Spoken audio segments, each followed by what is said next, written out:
ये question IIT JEE advance 2020-21 का paper number first का सेक्शन फर्स्ट का सिंगल करेक्ट क्वेश्चन है। क्वेश्चन में लिखा हुआ है एक ट्राइंगल कंसीडर करना है जिसकी दो साइड्स एक एक्स एक्सिस है और दूसरी साइड x + y = 1 दिया हुआ है। इस सर्कल का इस ट्राइंगल का ऑर्थो सेंटर 1 1 दिया हुआ है और हमें बताना है कि इस सर्कल से इस ट्राइंगल से वर्टेक्स से पास होने वाले सर्कल का इक्वेशन क्या होगा।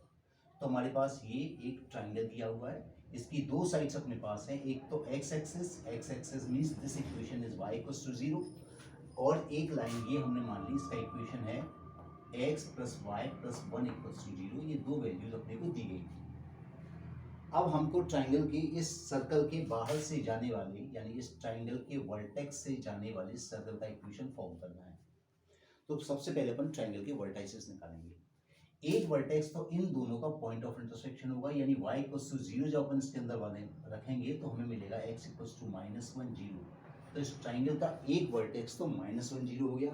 अगर अपन चेक करें कि -1 0 से कौन सा ऑप्शन सेटिस्फाई नहीं होता तो -1 0 से फर्स्ट ऑप्शन सेटिस्फाई नहीं होता, मतलब फर्स्ट ऑप्शन तो गलत है। अब हमको बताना है कि इसका ऑर्थो सेंटर भी अपने पास था 1 1। अब हमें एक ऐसी लाइन का इक्वेशन निकालना है जो इसके ऊपर परपेंडिकुलर हो। अब ये तो x एक्सिस है, x एक्सिस है परपेंडिकुलर लाइन होती है y एक्सिस, और ये 1 1 से पास होने वाली जो लाइन होगी, जो इस लाइन x एक्सिस परपेंडिकुलर होगी, उस लाइन का इक्वेशन होगा x एक्सिस y एक्सिस के पैरेलल है तो x = 1।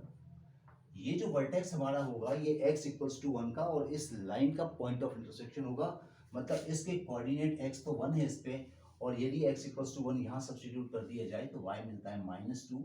ये हमारा सेकंड पॉइंट आ गया, सेकंड वर्टेक्स आ गया। अपन इसको चेक करें कि 1 -2 से कौन सा ऑप्शन सेटिस्फाई नहीं होता, तो देखिए 1 -2 से ये सेटिस्फाई होता है, पर 1 -2 से ये सेटिस्फाई नहीं होता, ये तो सेटिस्फाई होता है 1 -2 से। तो ये ऑप्शन हमारा एलिमिनेट हो गया, दो ऑप्शन हमारे एलिमिनेट हो गए। अब हमको चाहिए तीसरा वर्टेक्स। तीसरा वर्टेक्स के लिए हमें हमें पता है कि जो तीसरा वर्टेक्स होगा वो इसके परपेंडिकुलर उस लाइन पर लाई करेगा जो 1 1 से पास होती है। तो x + y = 0 के x + y + 1 = 0 के हमने परपेंडिकुलर कोई लाइन ले ली x - y = k। किसी भी लाइन के परपेंडिकुलर लाइन निकालने के लिए आप x y के कोफिशिएंट चेंज कर दें, बीच का साइन चेंज कर दें, सामने कांस्टेंट लगा दें। अब देखें ये वाला पॉइंट 1 1 से पास होती है, ये वाली लाइन 1 1 से पास होती है, तो जब 1 1 यहाँ सब्स्टिट्यूट किया जाएगा तो हमें मिलेगा k = 0, मतलब इस लाइन का इक्वेशन हो गया x - y = 0। तो ये हमने निकाल लिया एक और एल्टीट्यूड जिसका इक्वेशन है x = y। तो जब x = y और y = 0 इनको सॉल्व किया जाएगा तो y = 0 यहाँ सब्स्टिट्यूट करने पर हमें तीसरा वर्टेक्स मिलेगा 0 0। तो 0 0 से देखें कौन सा ऑप्शन सेटिस्फाई नहीं होता, ये सेकंड थर्ड ऑप्शन 0 0 से सेटिस्फाई नहीं होता। तो क्वेश्चन तो हमने सॉल्व कर दिया, हमारा आंसर आ रहा है थर्ड ऑप्शन, सेकंड ऑप्शन हमारा करेक्ट है। पर हम इसे सॉल्व कर देते हैं। हमारे पास तीनों वर्टेक्स है, एक वर्टेक्स है 0 0, दूसरा वर्टेक्स है 1 1, दूसरा वर्टेक्स है -1 0 और तीसरा वर्टेक्स है 1 -2।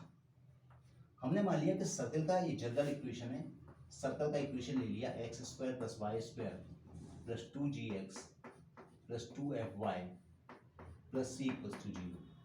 जब इसमें 0 0 को सब्स्टिट्यूट किया जाएगा तो ये सारे टर्म 0 हो जाएंगे, हमें मिलेगा c = 0। जब अपन इसके अंदर -1 0 सेटिस्फाई कराएंगे, x के -1/k 0 सब्स्टिट्यूट करेंगे तो आ जाएगा 1, ये 0 माइनस का 2g, f 0 हो जाएगा और c 0 है ही =0, तो हमें मिलेगा g = 1/2। और फाइनली इसको सेटिस्फाई कराएंगे, 1 - 2 को जब इसमें सेटिस्फाई कराएंगे तो हमें मिलेगा 1 + 4 + 2g -4f और c 0 है =0, तो 5, 2g की वैल्यू 1 है तो 1 रख देती हैं =4f, तो f हमें मिला 6/4 दैट इज 3/2। तो हमारे पास वैल्यू है g की है हाफ, f की है 3/2 और c की है 0। ये है g, ये है f और ये है c। हमने सर्कल का इक्वेशन लिया था x² + y² + 2gx + 2fy + c = 0। इन वैल्यूज को सब्स्टिट्यूट करती है तो x² + y²। जब यहाँ g की 1/2 रखा जाएगा तो ये केवल x बचेगा ऐसे यहाँ 3/2 रखेंगे, 2 कैंसिल होके बचेगा 3y और कांस्टेंट 0 दिया हुआ equals to 0. So second option is correct.